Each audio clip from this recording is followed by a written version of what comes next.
This here would have been the main entrance. You'd have seen rows of coaches from all over the north and people lugging gear up the path. Now it's blocked off, covered in graffiti.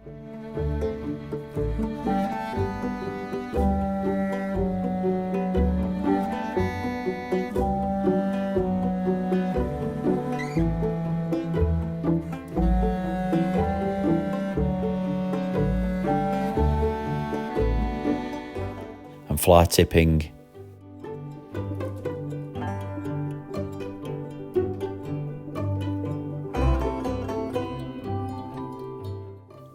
Just past here were the nursery slopes. This is where thousands of people learn to ski and fall over. It wasn't just for amateurs either. Olympians use these very slopes to train for the world stage. Now, it's just silence and overgrown nature.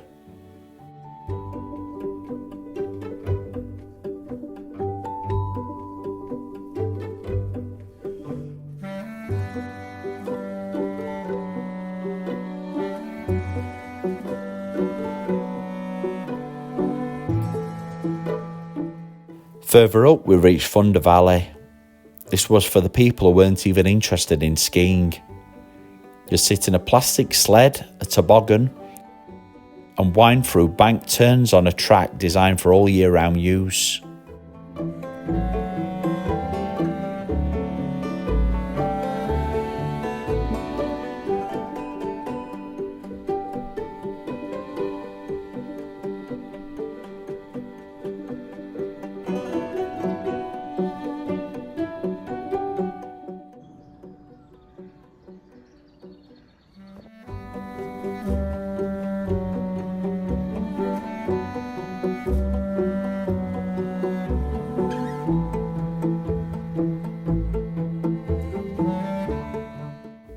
By 1994, the village featured 8 slopes, a ski lodge, a bar and shops.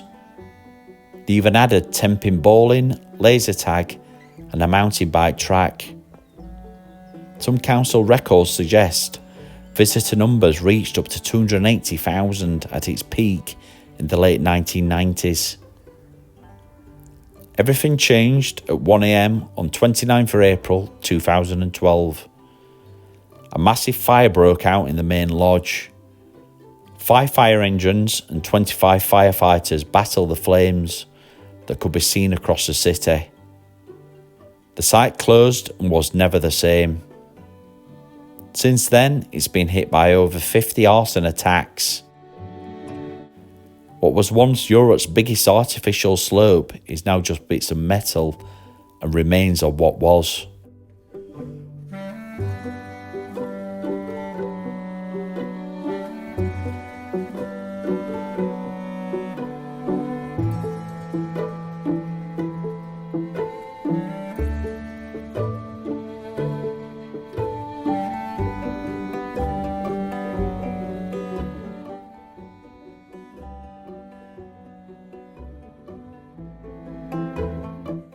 It wasn't just left to rot, it was destroyed by arson and neglect.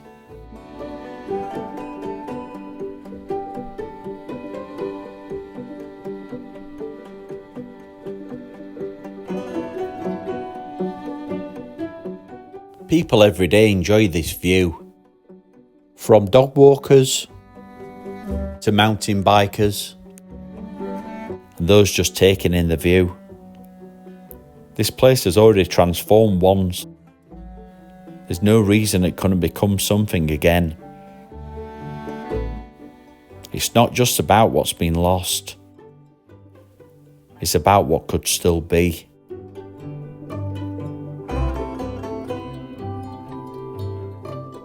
A few hundred yards from the ruins of the ski village, the scenery completely changes. You move away from the derelict ski slopes and into the area of Parkwood Springs. It got its name because it was once a woodland used as parkland. There were natural springs in the area. This part of the hill is actually much older and has a far deeper history than the resort next door. Most people don't realise they're standing on top of a medieval hunting ground a demolished village, and millions of tons of old rubbish. This isn't just a natural park, it's a landscape that has been forced to change over time. Long before Sheffield was an industrial powerhouse, this was a deer park. A man named William de Mounteney was born as an elite Norman warrior landlord. His ancestors were knights who had crossed the Channel with William the Conqueror. And by the 1300s, William de Mounteney was the head of a powerful Sheffield dynasty. He lived the life of old money at Cowley Manor, serving as a trusted right-hand man to the great lords of Sheffield Castle. For years, he was a high-stakes land manager. He was a man of the inner circle, wealthy, well-connected, and influential, enough to have the ear of the king himself. In 1392, he reached the peak of his status by convincing King Richard II to grant him the royal licence to officially enclose the 500-acre deer park. Once the fences were up, he built a grand moated house called Shirecliffe Hall, a castle-like lodge that stood on the ridge as a symbol of power for centuries. The name Shirecliffe actually goes back over 1,000 years to Anglo-Saxon times. Back then, it was called Shirecliffe, which means bright or shining steep slope. William didn't just settle into retirement. He remained a man of action, eventually crossing the sea to fight for King Henry V at the legendary Battle of Agincourt in 1415. William died around 1428 with no children to inherit his name, passing his vast estates to his nephew. While his direct line ended there, his decision to fence off that hill preserved the green space of Parkwood Springs for the next 600 years.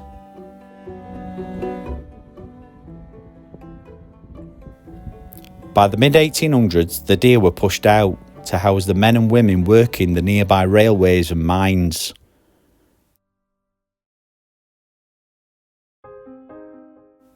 Everything changed in the 1970s. The council declared the village a slum and issued compulsory purchase orders. To the officials at the council in the 1970s, Parkwood Springs was just a collection of unfit houses on a steep hillside. But for the thousands who lived there, it was a village, it was a place where you didn't just know your neighbour, you know their history, their family, and their front door was always open. On Wallace Road, the author George Orwell stayed at number 154 while researching The Road to Wigan Pier. That examines the harsh living conditions of the working class in the industrial north of England. He described a landscape of monstrous chimneys and smoke. Wallace Road wasn't just a row of houses, it was the heart of the place. Orwell noticed that while the conditions were tough, the bond of the community living in those homes were unbreakable. Every village needs somewhere for community to come together, and for Parkwood Springs that was the Parkwood Hotel and the Reindeer Inn, where deals were made, where the human side of the story truly lived. Back then, almost every town, village and suburb in England had at least one football club. Wearing an all-white kit and getting changed in a shell of a house on Mount Road, while the council's bulldozers were literally parked outside. When the village was finally flattened in 1977, both the names were buried under the rubbish. That switch from Springs to Rangers was the beginning of the end.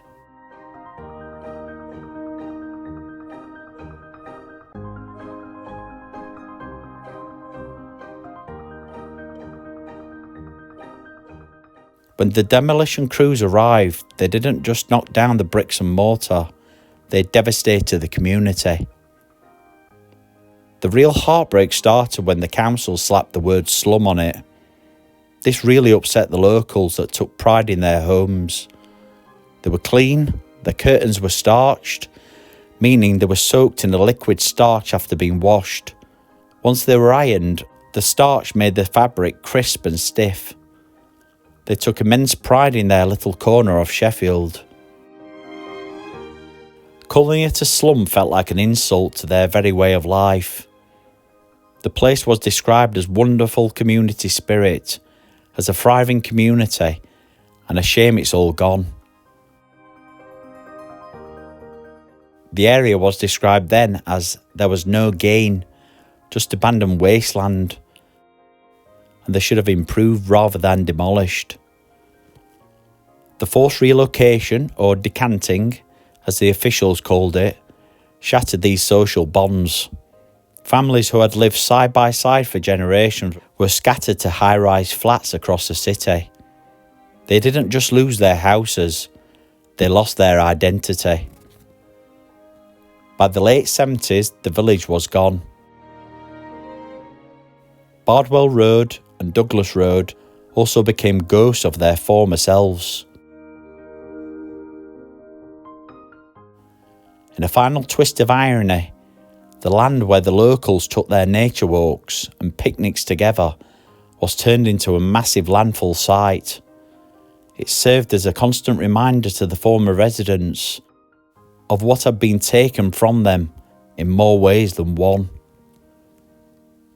It wasn't a coincidence that as the people were pushed out, the rubbish started moving in. The council branded the place a slum in 1972, and by the early 70s, the big bin lorries were already rolling onto the hillside to start the city's massive new dump. By the time the very last house was knocked down in 1977, the village was gone. What used to be a community of gardens and front rooms were turned into a sprawling landfill, leaving nothing behind but a few ghost roads buried next to millions of tons of Sheffield's rubbish. 600 years ago, this was a private hunting ground for the elite, owned by William de Mounteney, under licence from Richard II. Then it became a working class village. Tight streets, strong community, and the kind of place where people looked out for each other. Even George Orwell walked these roads while writing The Road to Wigan Pier, documenting lives shaped by the industry, hardship and resilience. Then it was erased, labelled a slum, demolished and buried under millions of tons of rubbish. This hill has never stayed the same for long. Deer Park, village, landfill, ski village. And now something else is beginning. Grass is breaking through the concrete. People are visiting for the first time, and those returning remembering. Parkwood Springs was never just one thing. It's a place that keeps being rewritten. And maybe this isn't the end of the story, just the start of whatever comes next.